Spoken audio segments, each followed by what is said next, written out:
Olá, sejam muito bem-vindos ao meu canal, o canal Tatiana Sampaio, para mais essa jornada aqui nessa playlist sobre a segunda parte da obra Divina Comédia de Dante Alighieri, que se chama O Purgatório, né? Purgatório. É esse segundo livro aqui que estou trazendo realmente nesse tempo, porque é propício para que a gente reflita sobre pecado, virtude e penitência, né? E mais do que um conhecimento, um agregar valor para a nossa vida diante de tudo que Dante expressa aqui nessa maravilhosa obra, também trazer a moral da história, todos os ensinamentos para a nossa vida, né? Para que possamos também viver essa obra, digamos assim, né? Como iluminação, como meditação, como ensinamento para nossa vida, que eu acho muito válida, né? Eu, pelo menos, trouxe muito do que eu aprendi aqui, né?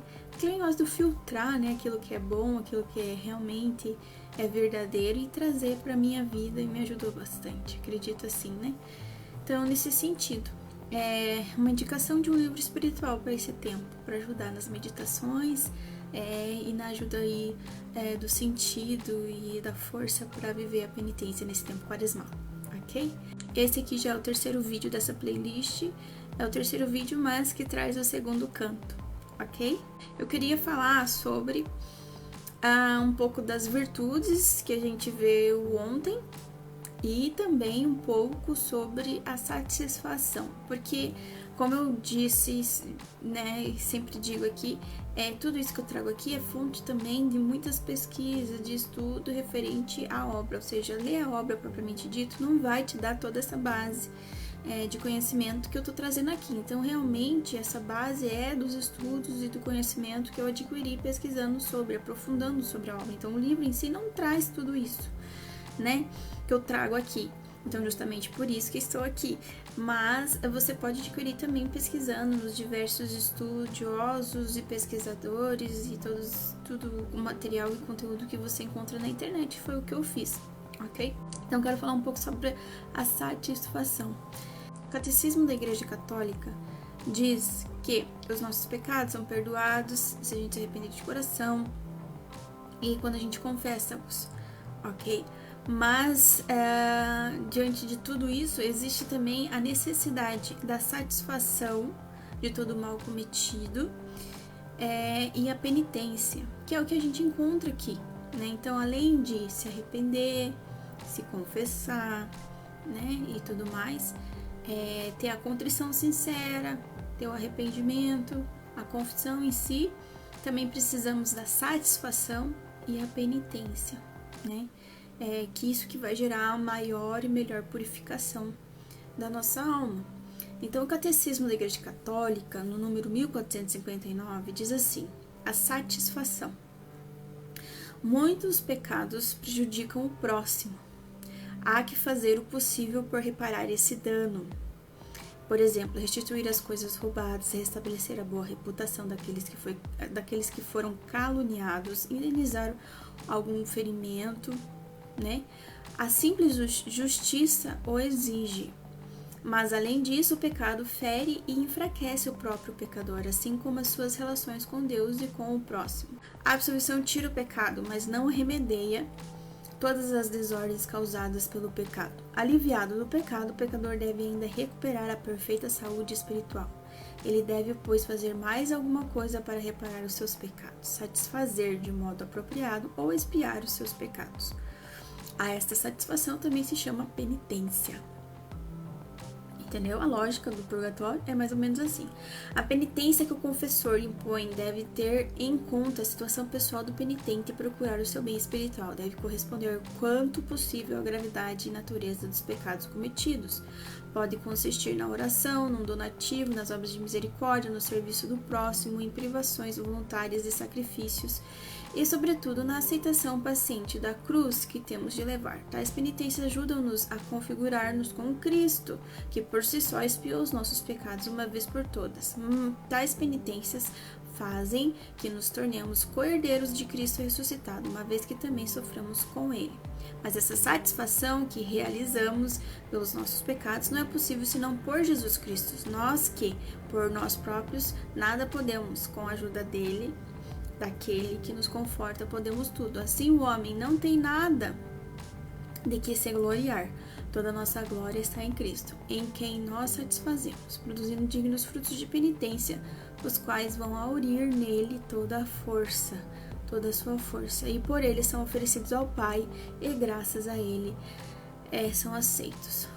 As pessoas estão salvas se por acaso morrerem sem pecado mortal, mas aí existem os pecados leves e os pecados veniais. Esse é um ponto, né? A penitência que a gente deixou, a satisfação que a gente deixou de fazer, a penitência que a gente deixou de fazer em vida, a gente fará no purgatório, né? Mesmo salvo. Então, nesse sentido. Isso aqui acho que explica completamente, perfeitamente a lógica de Dante no purgatório, ok? Sobre as 4 virtudes cardeais, que são as 4 virtudes humanas, né, nesse sentido, que eu falei no outro canto, que aparece no outro canto, que a maioria dos estudiosos falam que ele sai do inferno e vê a praia, vê ali o Catão e vê um cruzeiro, né, de 4 estrelas no céu, que provavelmente, o Cruzeiro do Sul, não, mas eles estão no norte, e então não acho que dentro do conhecimento científico e de geografia de Dante não poderia ser o Cruzeiro do Sul.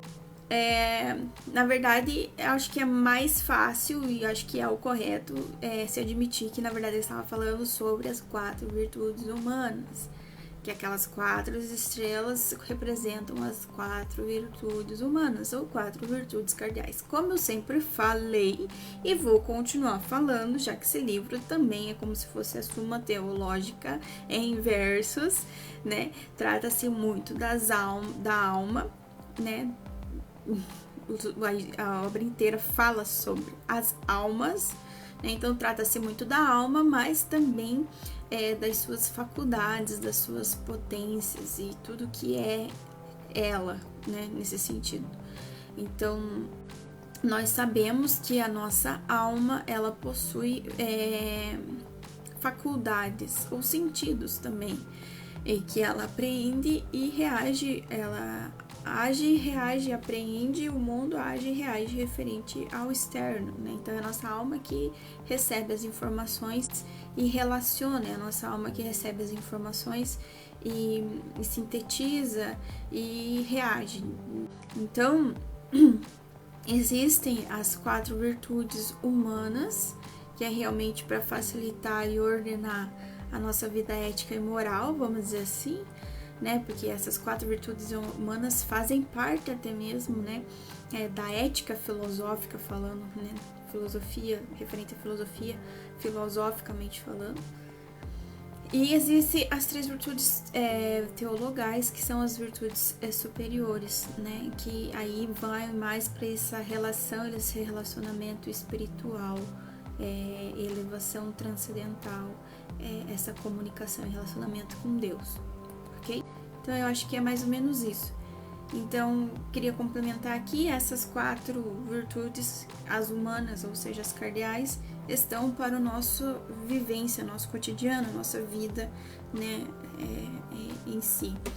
Nesses tratamentos do nosso eu com outros eus, né, com Deus, que é uma pessoa também, com o nosso próximo, mas também com o mundo em si, né, o externo, o mundo material em si, no sentido de usufruto com equilíbrio, com sabedoria, de uma forma boa. E é aquele negócio, aquela relação entre o que é bom, belo e virtuoso. É esse o sentido. Então, trouxe essa complementação porque não que eu estivesse, mas como eu disse, né, não existe coincidência, mas providência de Deus. Não que eu estivesse procurando sobre, mas coincidentemente ontem eu assisti, logo depois que eu fiz o primeiro canto, eu assisti sobre, né, coincidentemente, um vídeo que ele fala sobre isso. Então, eu achei muito interessante essa explicação, essa colocação, mas é isso. A justiça é dar para o outro, e o meu, né, mas para o outro aquilo que lhe é de direito, aquilo que é bom para ele, o melhor dele para ele, né, e a fortaleza é essa força interior que nos faz buscar o bem, fazer o bem, né? E resistir, suportar o mal, vamos dizer assim, né? Digamos assim. A prudência é aquele equilíbrio de usar tudo no tempo determinado, da forma correta. A temperança, a mesma coisa. Então, a prudência, quer dizer, tem mais a ver com o tempo, né? O tempo certo, a hora certa, um momento certo de certas ações, de certos atos, de certas decisões, entendeu? E a temperança, que é a medida certa de cada coisa, ter esse equilíbrio também, né? Então é isso. Mas vamos lá pro canto, então. Nós estamos no canto 2 da Divina Comédia. No começo do livro tem uma frase de impacto, que na verdade é uma frase que a gente encontra no canto 37, que é: por aqui não se passa sem se sentir o calor do fogo. E a gente tá falando sobre fogo ontem, né? Isso é bem interessante. A gente vai lá pro canto 2. O barqueiro, as almas dos redimidos e o espírito de Casela. É isso que a gente vai ver hoje, no canto 2. Canto 2.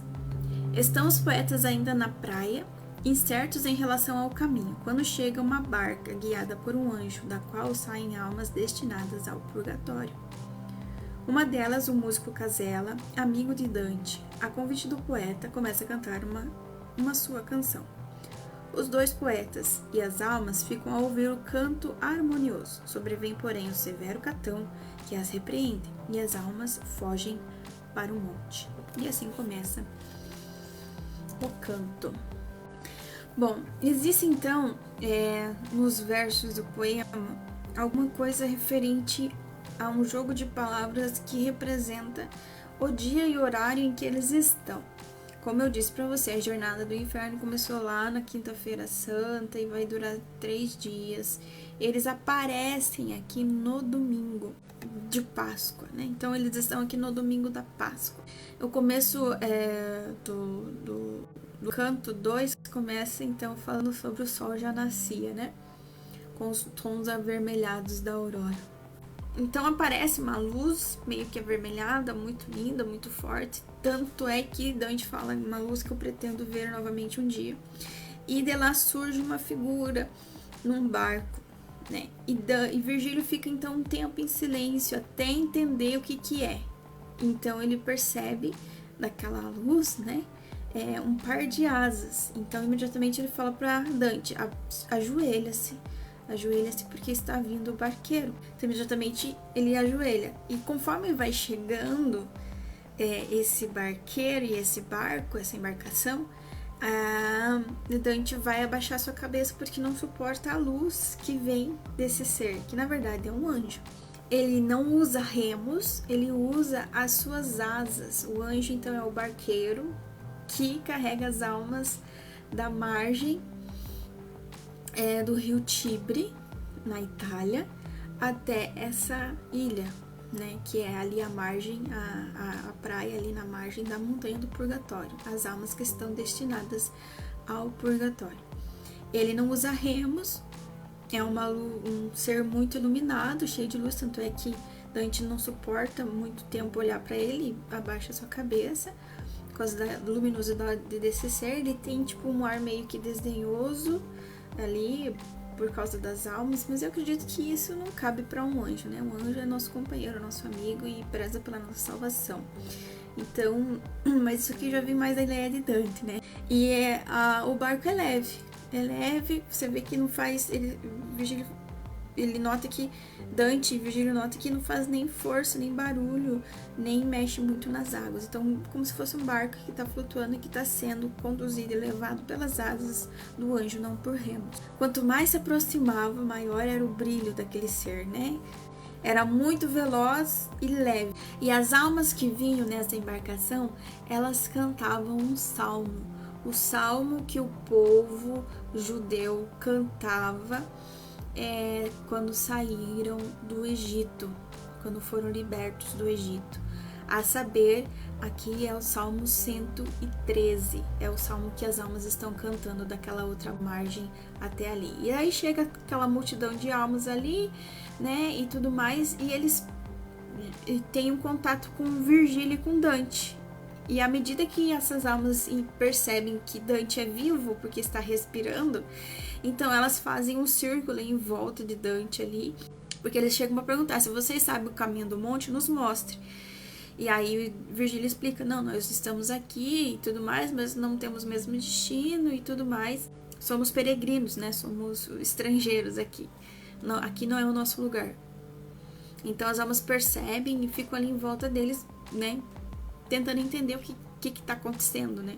E no mais, um se destaca e abre os braços e vem em encontro com Dante para abraçá-lo, que é o personagem, a alma, né, que Dante destaca aqui nesse canto, que é o Carcela, que é um músico amigo de Dante, né? Então ele traz aqui um personagem da vida dele para representar esse momento.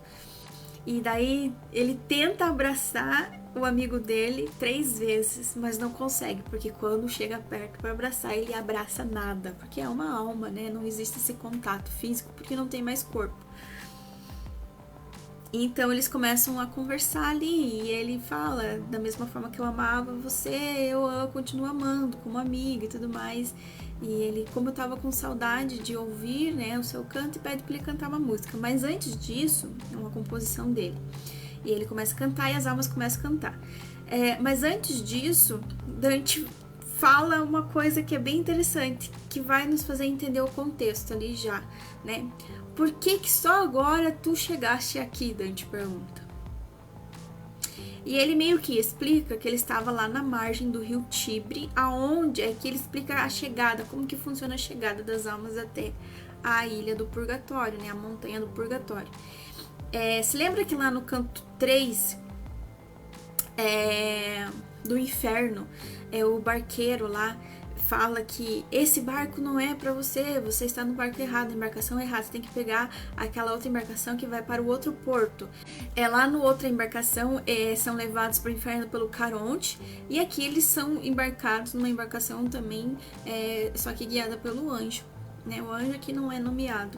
Eu estava lá na margem do rio Tibre, não posso reclamar que eu tenha desejado já ter vindo antes, mas por várias vezes tentei embarcar, mas não embarquei, porque a justa vontade o guia, ou seja, não era a hora ainda dele embarcar, então ele provavelmente morreu e foi para aquela margem lá onde as almas são embarcadas ou para o inferno ou para o purgatório, mas até mesmo para subir dentro do barco existe um tempo de espera propício, então ali já começa a penitência, então tem que esperar.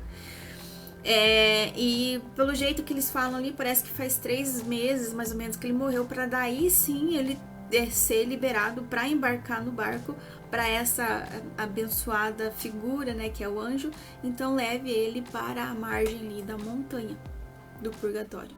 Quando eu voltei à foz do rio Tibre, lá estava aquele ser benigno que me recolheu a bordo. E foi para lá que ele agora partiu, pois é lá que ele sempre recolhe os que não caem nas margens do Aqueronte. Então, as almas caem nas margens do rio Aqueronte para passarem para o inferno, e as almas destinadas ao purgatório caem ali à margem do rio Tibre, né, no caso, para vir, então, rio Tibre, que é um rio ali da Itália.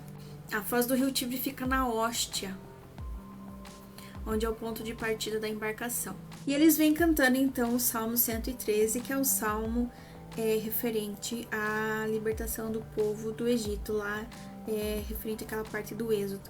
Porque o Êxodo aqui tem relação também com a Páscoa, porque o Êxodo é a libertação do povo do Egito, né, da escravidão do Egito. E a Páscoa é a ressurreição de Cristo, onde ele vence a morte, o pecado e o demônio, e assim liberta-nos de todo a escravidão do mal e do pecado.